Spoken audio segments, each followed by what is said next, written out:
करके बोलिए, भारत माता की, भारत माता की जय श्री राम।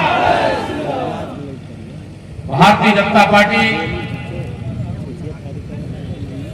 ये ही नहीं बल्कि दुनिया के सबसे बड़े नेता, हिंदुस्तान के प्रधानमंत्री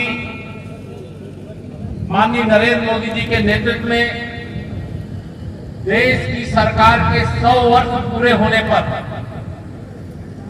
संपूर्ण देश की 543 लोकसभा सीटों में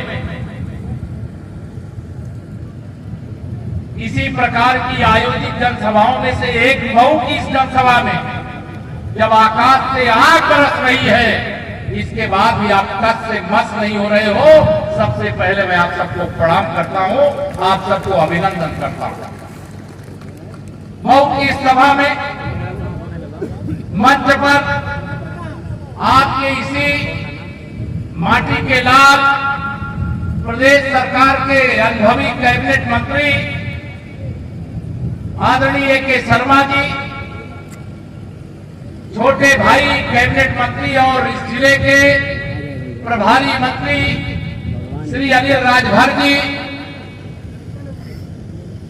हमारे झारखंड से आप सबके बीच में आए हैं, वहां के लोकप्रिय सांसद आदरणीय सुनील सिंह जी का मैं उत्तर प्रदेश में आपका स्वागत भी करता हूं। 2023 में आज आप सबके बीच में जब मैं आया हूं तो आप सबके सामने यहां एक सवाल होगा कि 2024 का जब लोकसभा चुनाव आएगा तो हिंदुस्तान का प्रधानमंत्री किसे बनना चाहिए? गरीबों का साथ देने वाले को बनना चाहिए कि गुंडों और अपराधियों का साथ देने वाले को बनना चाहिए? यह फैसला आपको करना है। विकास करने वाले की सरकार बननी चाहिए कि विकास के नाम पर केवल काम की कार्रवाई करने वालों की सरकार बननी चाहिए? भ्रष्टाचार पर चोट करके किसानों की भलाई करने वाले, नौजवानों का उज्जवल भविष्य बनाने वाले, देश को दुनिया के अंदर 5वीं अर्थव्यवस्था बनाने वाले, किसको हमें चुनना है 2024 में?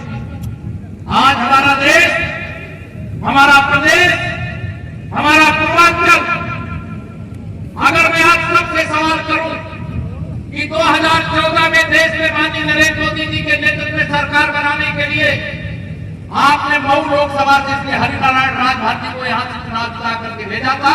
मैं भी उस समय 2014 में फूलपुर से जीत करके गया था। 2019 में यह सीट हमारे हाथ से चली गई।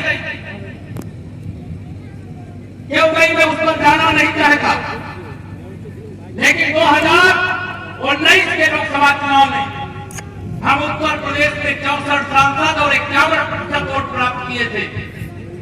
लेकिन 2024 के लिए मैं आप सब लोगों के सामने आह्वान करता हूं कि मऊ लोकसभा सहित हमें उत्तर प्रदेश की 80 की 80 सीटों में कमल का फूल खिलाना है, भारतीय जनता पार्टी को जिताना है।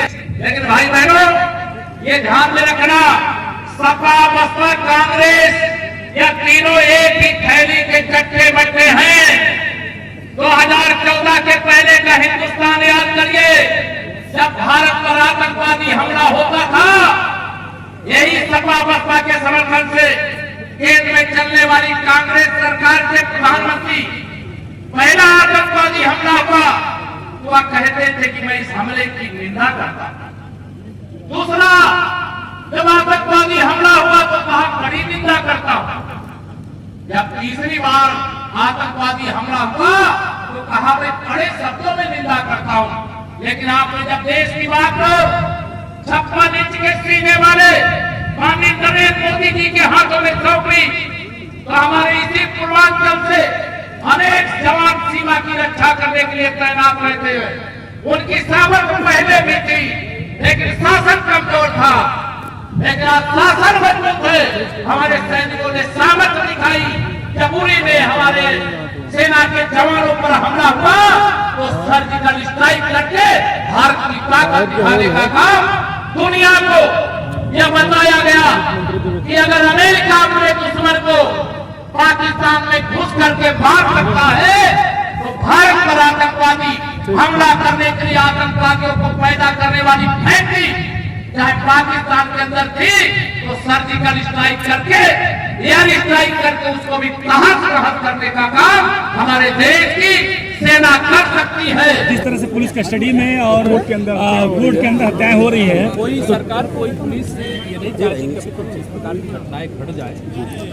निश्चित तौर से हमारे लिए चिंता का विषय है, लेकिन जो घटनाएं घटी हैं उसके लिए आयोग की जांच कर रहा है, SIT की जांच कर रही है, सच्चाई सामने लाएंगे।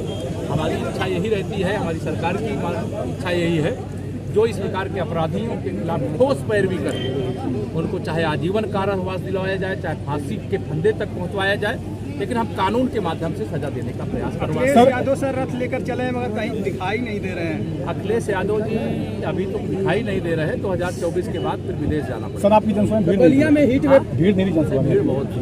सर हीट वेव का शिकार बलिया कहाँ हीट वेव हीट स्ट्रोक यहाँ पर भी है। आप लोगों की स्वास्थ्य की मौत हो रही है, बलिया में कई मौतें हो गई है, और जो उसके स्वास्थ्य व्यवस्थाओं को देखने वाले चिकित्सक हैं उनको सावधान किया गया है, सतर्क किया गया है। मौसम विभाग सर बड़े अपराधियों की सुरक्षा के लिए क्या घटनाओं के बाद कुछ विशेष बनाया गया व्यवस्था? पर जरूर जो जरूरी होगा वो कदम उठाएंगे। ओबीसी आरक्षण और ओबीसी स्कॉलरशिप में लगातार गिरावट आ रही है, उसको कैसे देखते हैं आप और क्या आवाज उठा रहे हैं आप लोग? के साथ, दलितों के साथ, गरीबों के साथ अन्याय नहीं होने पाएगा। हमारी सरकार का मुख्तार सरकार का गढ़ नहीं है जी, भाजपा का गढ़ है। मतलब 20-25 महिला के बीच में इतना छोटा सा पानी दिए थे लोग, और हम लोग यहाँ न कोई पंखा है महिला के लिए, न कोई सुविधा है महिला के लिए, तो हम क्या करें बताइए सर? इसीलिए पब्लिक भाग रही है। हम लोग इसीलिए महिला सब भाग रही है, अपने सुरक्षित में बैठे हैं लोग, हम लोग के लिए आप वहाँ पे डाल दिए हैं। धूप तो बहुत काफी बहुत धूप है, लेकिन हम लोग को घबराहट होती है। सही बात है, घाम लगता है, तो बताइए हम लोग बीमार पड़ जाएंगे तो कितना लोग है नहीं, हम लोग को बेवकूफ बना रहे हैं, लोग बेवकूफ बना के बुलाए, बेवकूफ बना के बुला रहे हैं सर, बता नहीं तो हम लोग को क्या मिल रहा है? कुछ नहीं मिल रहा है, चौक नहीं पाएंगे। हम लोग की विश्वास पर हम लोग रहते हैं, रहते हैं कि जो भी एक गांव में पत्र है ना सर, ये लोग बोलते हैं ये मिल रहा है वो मिल रहा है, लेकिन एक गांव में पत्र है कि आपसे आपका मतलब गाँव में खेलेंगे तो आपका दिल दहल जाएगा। वहाँ मसीना से कुर्ताल नर्जा से, हाँ वहीं से आए। तो मतलब क्या यही करा है हम लोग की समूह का मीटिंग, समूह का मीटिंग है? हाँ, हम लोग के आने से कोई मतलब तो नहीं है। मीटिंग कहाँ है? मीटिंग कहाँ है? जिले पे है कि ब्लॉक में? नहीं, ये कहा गया है कि मीटिंग है समूह का, तो हम लोग आए। हाँ, तो हम लोग के आने से क्या मतलब है? कुछ मतलब नहीं। हम लोग जितना छोटे जात हैं सब लोग हम लोग से मतलब वोट लेते हैं लोग। हम लोग की जाति में न तो बच्चे लोग पा रहे हैं नौकरी, न तो अपने आदमी पा रहे हैं, क्या पा रहे हैं? कुछ तो नहीं मिल रहा है, कुछ कोई नौकरी नहीं पा रहा है। बड़े जात हैं लोग, तो बड़े जात कुछ कर भी नहीं है। यानी की बात पता चला है कि ये रैली है, अच्छा धोखा दे के बुलाया गया आप लोग? यानी धोखा दे के बुलाया गया है। हाँ, बहुत मतलब कि काफी धूप है, इतना धूप है, तबियत खराब होती है, कोई दवा करेगा क्या? तो मतलब कि इसी तरह बुला दिया गया कि मतलब बरगला के बुलाया गया है? ऐसे ही बुलाया गया है। मतलब कि हम पहले अपने लिए तो सुरक्षित के लिए है, बहुत काफी धूप हम है। लोग के लिए धूप है, बहुत सारा काम है, पंखा हम लोग को नहीं मिल रहा है, हम लोग की तबियत भी देखिए। तो क्या कह के बुलाया गया आप लोग? क्या कह के बुलाया गया? समूह को कह के बुलाया गया। समूह की मीटिंग है, यानी बरगला के बुलाया गया? जी हाँ, हम लोग को हकीकत पता नहीं था। हकीकत पता नहीं था? नहीं, हम लोग सब महिला परेशान थे, पहले सुरक्षित में हैं। हम लोग चाहे बोला कि हम लोग को न कोई सुरक्षित है, न कोई पंखा है, न कोई पानी गर्म है, महिला क्या करें? हम लोग बीमार पड़